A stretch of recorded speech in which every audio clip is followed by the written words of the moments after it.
Today we're going to be talking about understanding and building unit tests. So this is just another presentation in our series on integrating testing into your development flow. So today's agenda, we're going to discuss unit testing. We're going to look at the advantages and disadvantages of doing unit testing, the different types of frameworks for unit testing, the unit testing tasks, techniques, and some tips. And we're going to actually walk through an example of using unit testing with JUnit, and then we're going to look at some best practices. So to begin with, what is unit testing? Well, unit testing is defined as a type of software testing where individual units or components of software are tested. So this testing or this type of testing of software applications is done during the development or coding stage of an application. The objective of unit testing is to isolate a section of code and verify its correctness. In procedural programming, a unit may be an individual function or procedure. Unit testing is considered a white box testing technique that is usually performed by the developer, though in the practical world, due to time crunching or reluctance of developers to test, QA engineers also do unit testing. So why do unit testing? Well, proper unit testing done during the development stage saves both time and money in the long run, and its reputation for releasing a stable product. If bugs aren't caught early on and they get rolled out to the customer, it could put egg on the face of the company. You could lose business or have bad PR. Some key reasons to perform unit testing are unit tests fix bugs early in the development cycle and save costs. It helps developers understand the code base and enable them to make changes quickly. Good unit tests serve as good project documentation. Unit tests help code reuse, migrate both your code and your tests to your new projects, tweak the code till the tests run again. Since I love Dilbert, I kind of threw this one out here. So we essentially do unit testing to avoid, it looks like we'll release our new product on time despite its many defects. We've minimized the economic impact of the defects via an advanced business process called hoping nobody notices. And we've doubled our projected income by modifying our assumptions. And of course, a lot of this job is mental, as Wally says. Unfortunately, this comic depicts a lot of the misconceptions or a lot of the problems where companies just don't feel that they need to do any type of testing, unit testing, other than just the user-accepted testing at the end. So some of the advantages and disadvantages, start with the advantages. So developers look to learn what functionality is provided by a unit and how to use it can look at the unit test to gain a basic understanding of a unit API. Unit testing allows programmers to refactor code at a later date and make sure that the module is still working correctly. For example, regression testing. The procedure is to write test cases for all functions and methods so that whenever a change causes a fault, it can quickly be identified and fixed. Due to its modular nature of unit testing, we can test parts of the project without waiting for others to be completed. However, on the flip side, the disadvantages, unit testing can't be expected to catch every error in a program. It is not possible to evaluate all execution paths, even in the most trivial of programs. Unit testing, by its very nature, focuses on a unit of code. Hence, it can't catch integration errors or broad system-level errors. Got another one here, TDD framework dependency, which is test-driven development and unit testing. Unit testing in TDD involves an extension of unit testing frameworks. A unit test framework is used in order to create automated unit tests.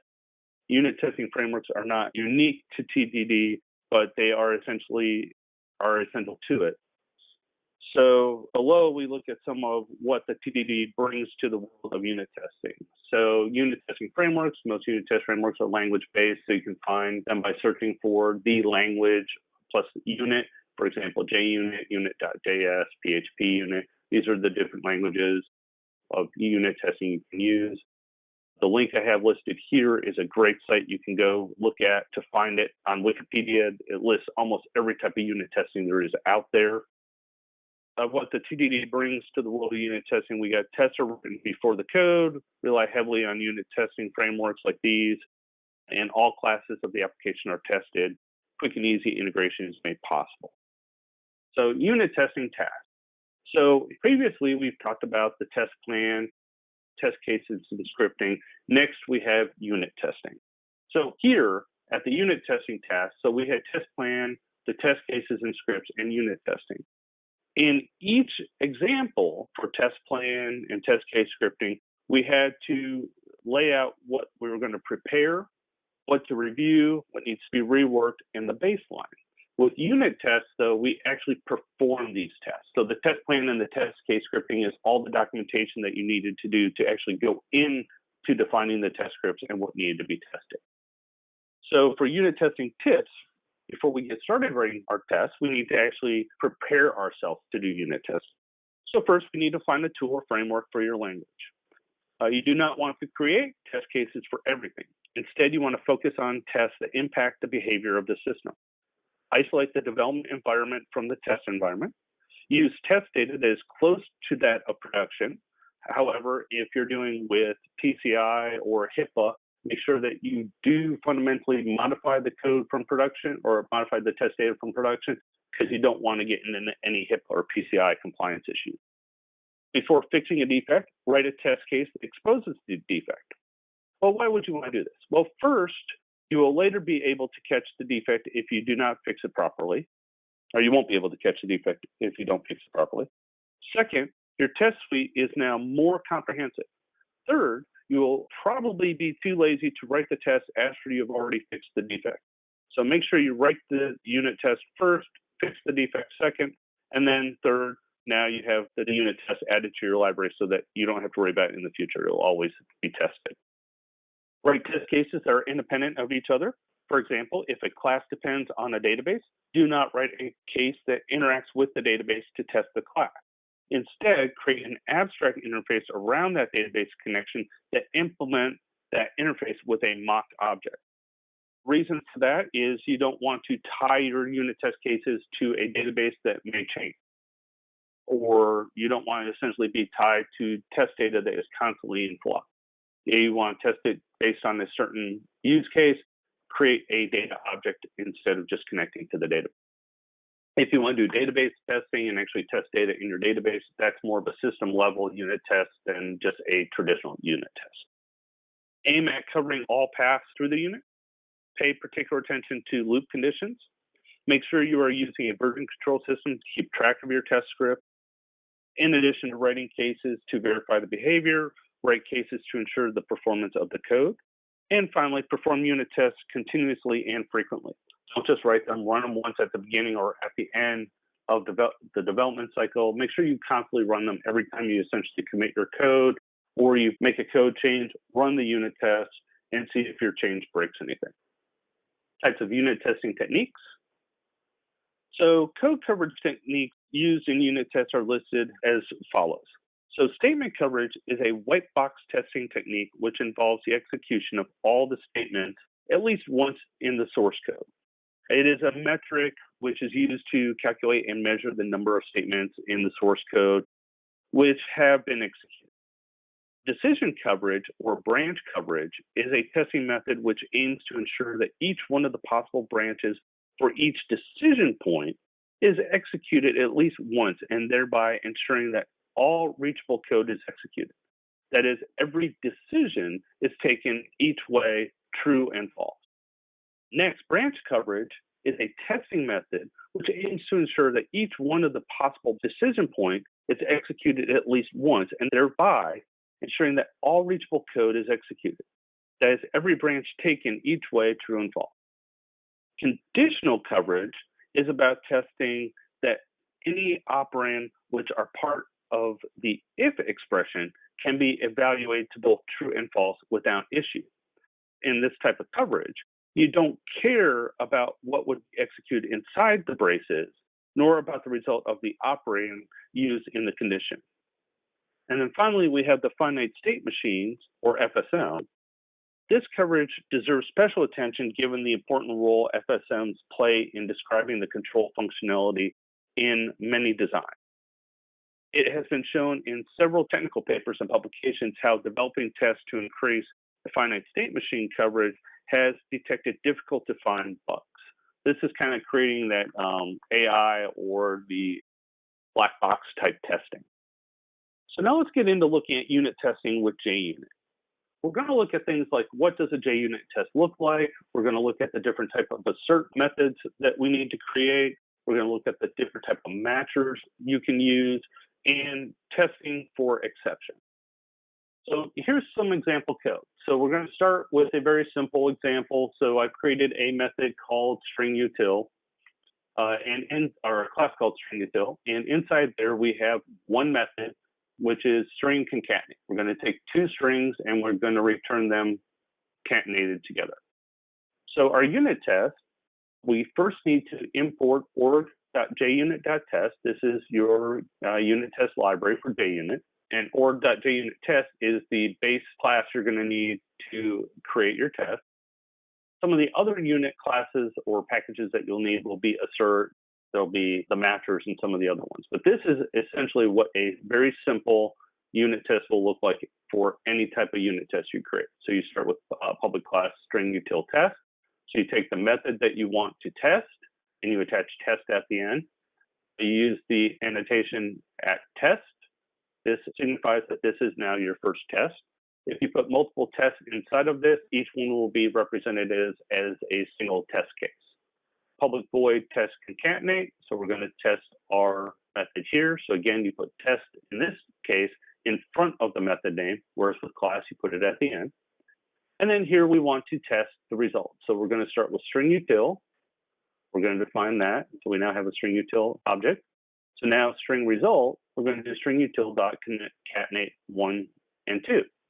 So our assert method, our assert equals, is going to make sure that 1, 2 is our result from concatenate. And if it's true, it will return true. Other assert methods that you can use are assert equals, assert array equals, assert true, assert false, assert null, assert not null, assert same, not same, and assert that.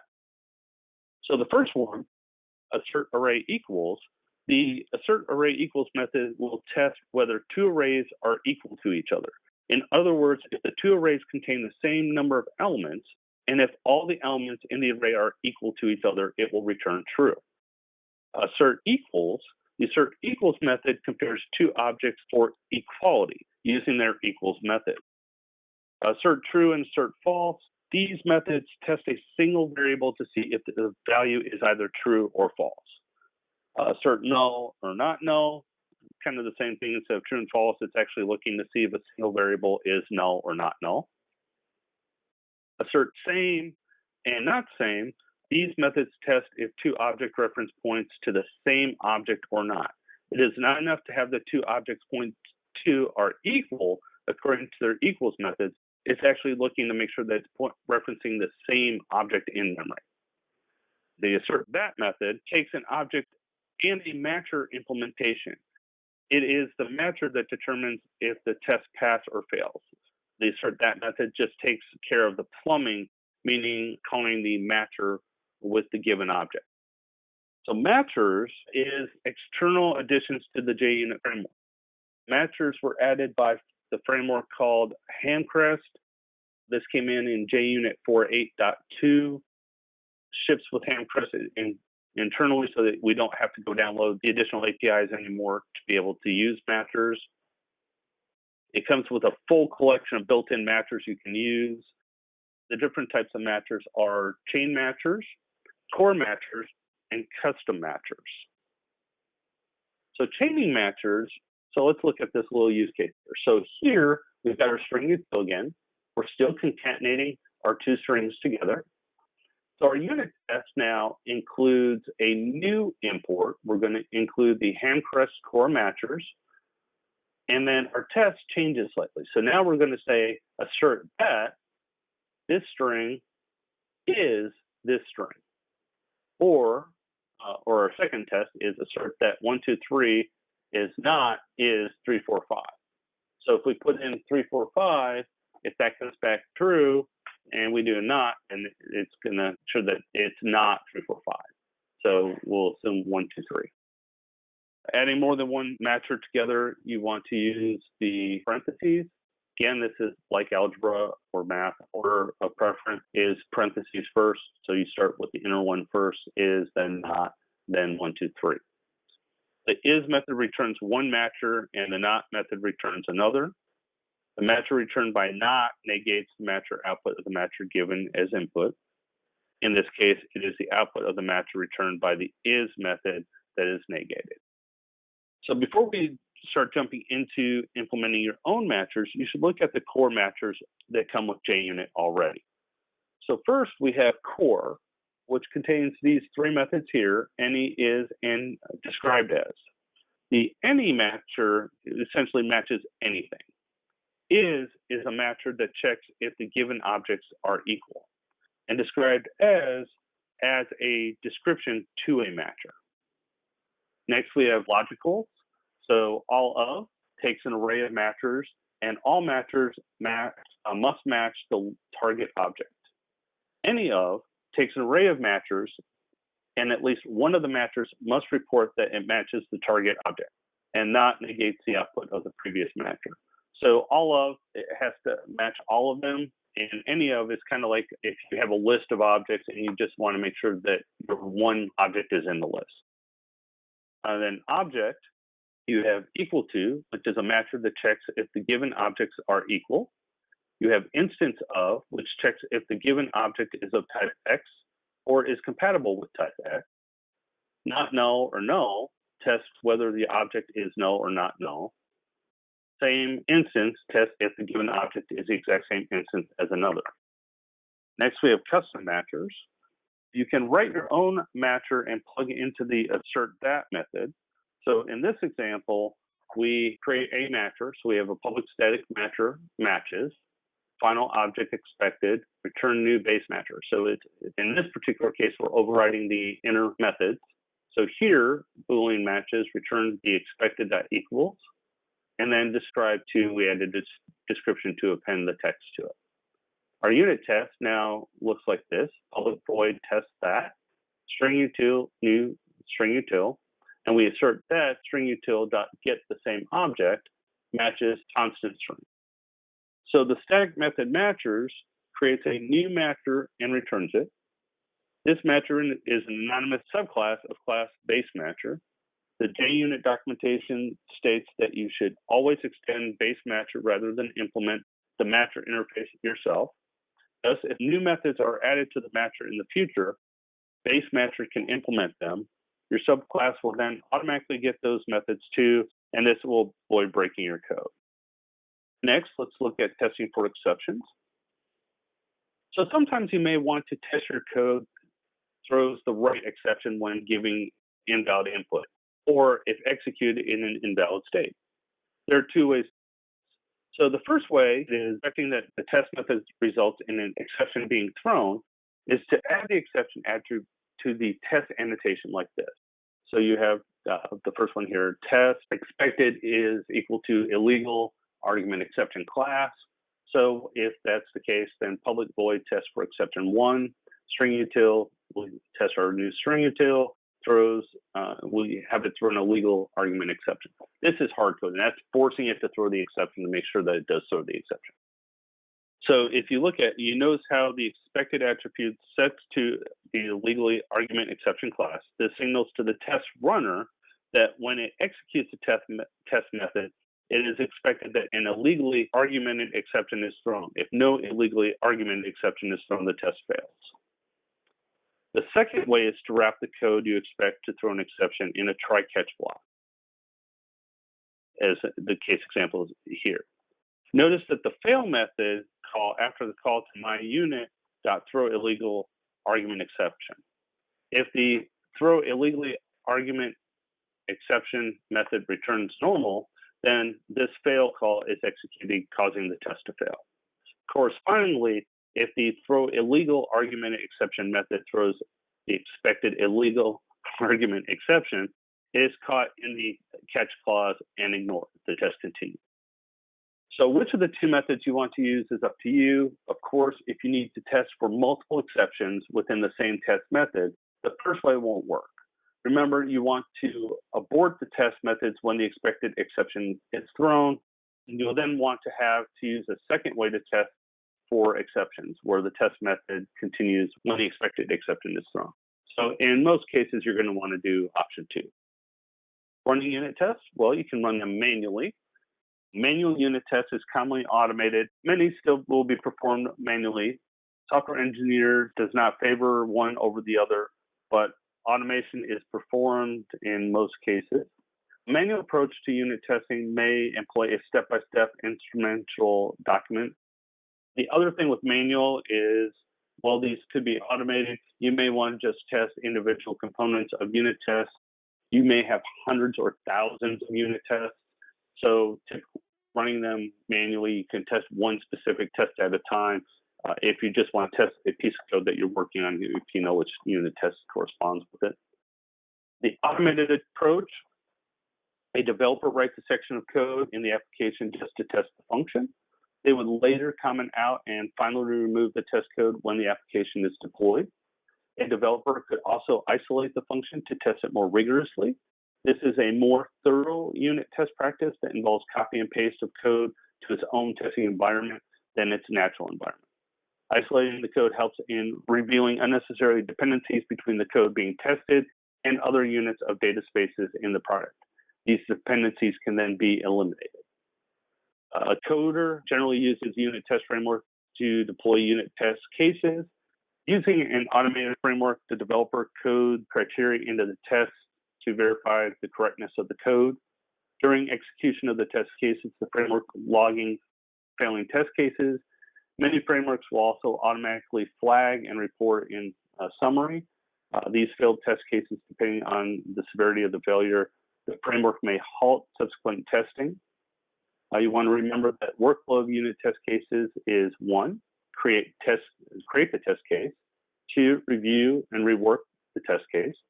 3, check your baseline. 4, execute the test cases. And there are ways to automate these and use Jenkins, Sauce Labs, Maven, Hudson.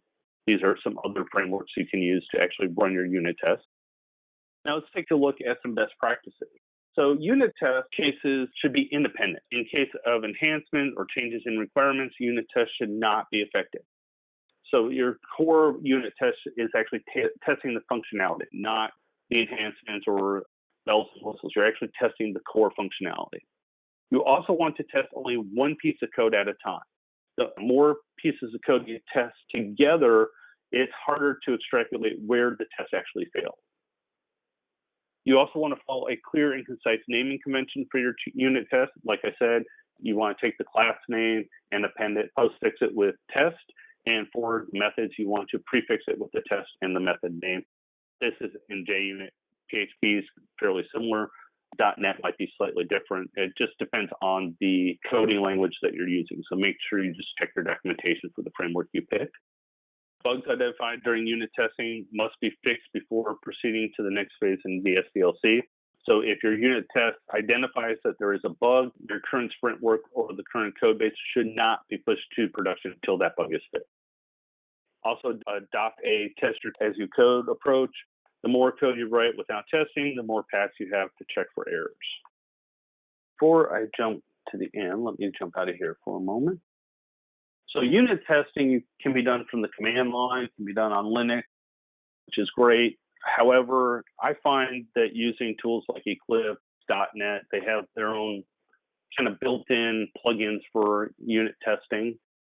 In this particular case, I'm going to use the JUnit plugin for Eclipse. While we're waiting for this to load, does anyone have any questions? I guess just a quick, this maybe not super quick, but you mentioned early on that you've got a lot of, you've seen situations where QA staff will write the unit tests instead of developers. That was sort of interesting because I could see that happening, but I don't know that I've run into that very often. Is that something you've seen a lot, or is it just, here and there you've seen it, or how prevalent is that? In most cases, if the company does implement unit testing, it will be done at the development level. However, sometimes the QA engineers, not necessarily the functional testers, but they'll have to actually hire some people with some technical knowledge to actually write the unit test. A couple of the companies I've worked at, I've seen that, but in most cases, they either do unit testing, which is handled within the development process at development time, or it's just not done at all.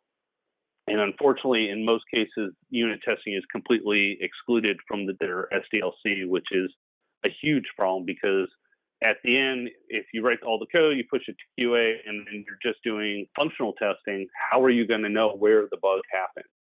Was it in the code? Was it in the database? Is it at the system level? Where, what level does the problem actually exist?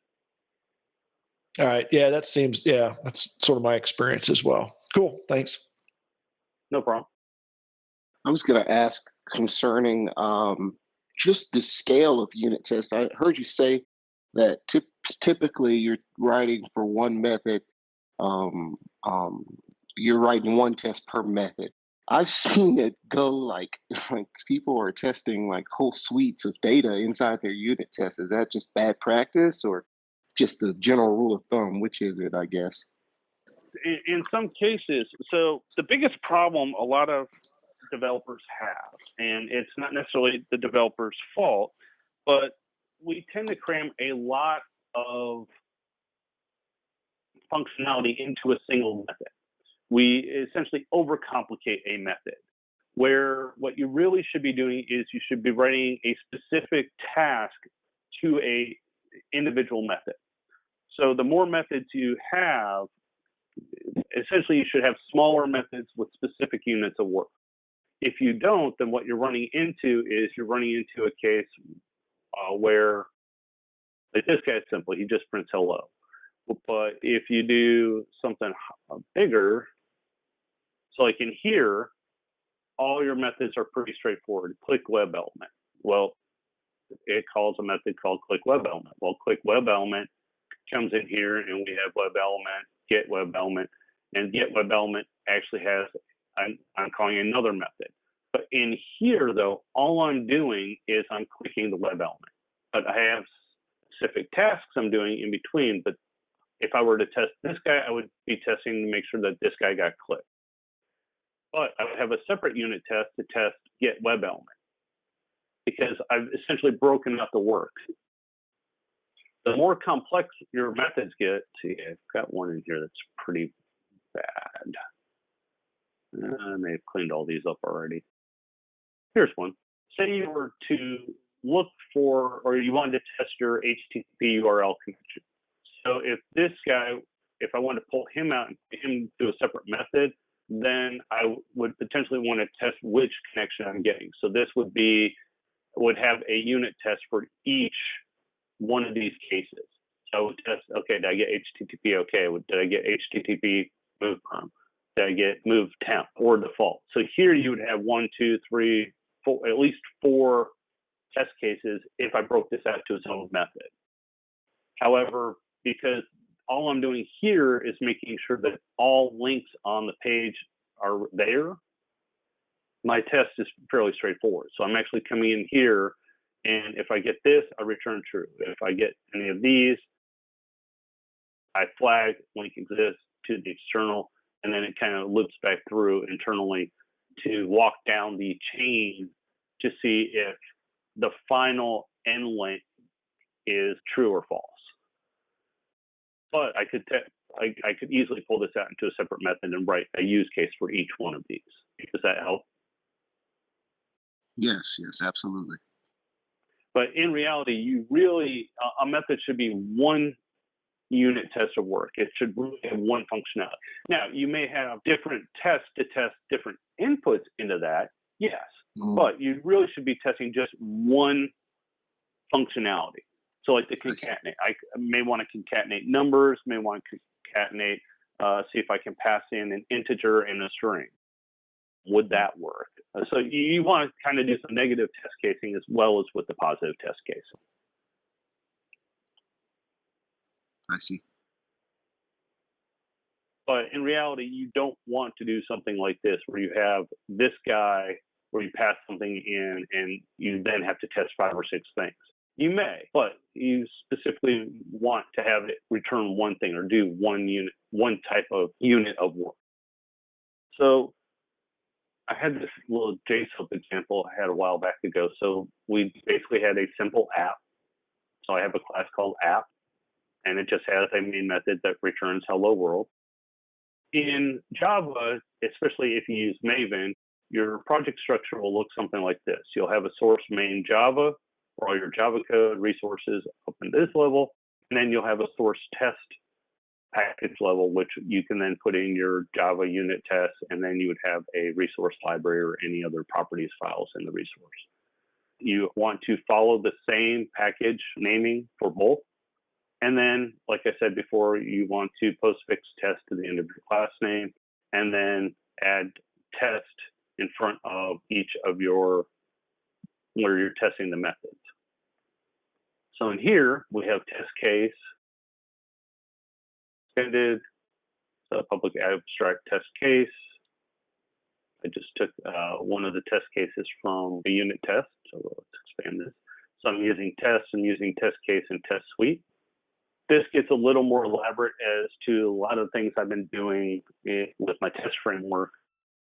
Things at the suite level where you can pass things around from different test cases, which isn't traditionally what you want to do for unit testing, but when you're doing functional testing or integration testing between different parts of a application, especially when you're dealing with roles, you will find yourself in a case where, okay, one user goes in and say, we'll create an order. And once the order is created, then it moves in the bucket to another user. Well, you need to pass that order ID to the next user. And instead of having to actually write one nasty use case that has all these different user roles, you can actually break out each of the user roles into specific test cases, but you do have to somehow pass that order ID through different roles. And to do that, you have to implement the test suite so that you can push test values up to the suite level and then pass it back down to the next case level. But this is just a pretty straightforward one. We have app test, test name, super test name. That way I can actually reuse this guy. I can pass in the test. And in here, we return the test suite of the test being tested. So return the test suite app test. So I've essentially pushed this guy into the suite. And then our test is test app. And we assert true. And right now, all I'm returning is true. So hard-coded this guy to pass. And I simply did that just so that we could see what it looks like. So in Eclipse, when you run a unit test, you get this little JUnit window, which will give you a nice little green or red bar depending upon if your test passed. It'll tell you how many tests you ran. You get the number of errors, if you had any errors, and the number of failures. And then you can expand out your summary and then click on each piece here. Now, if I change that to false,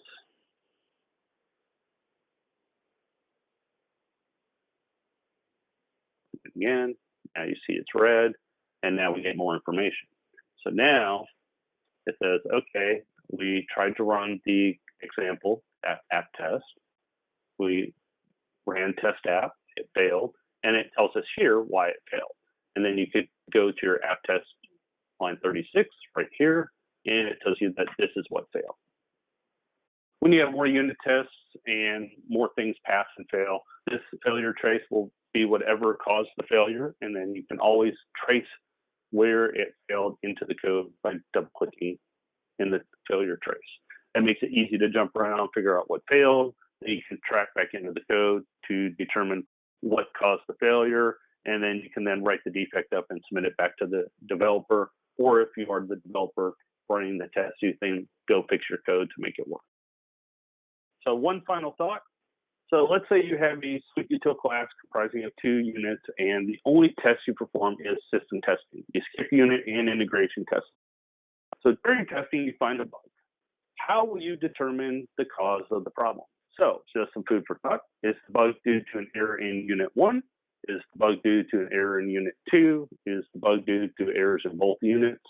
Is the bug due to an error in the interface between the? Is the bug due to an error in the test or the test case?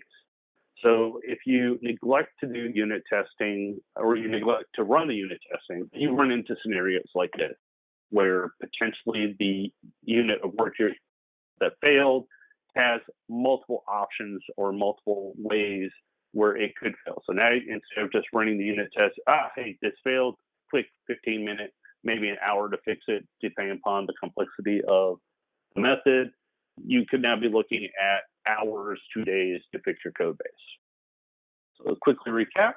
So today we covered unit testing, which is testing a single unit of a work or a method within your code base. We looked at some of the advantages and disadvantages of using unit testing. Really, you have more advantages to implement unit testing in your SDLC than not.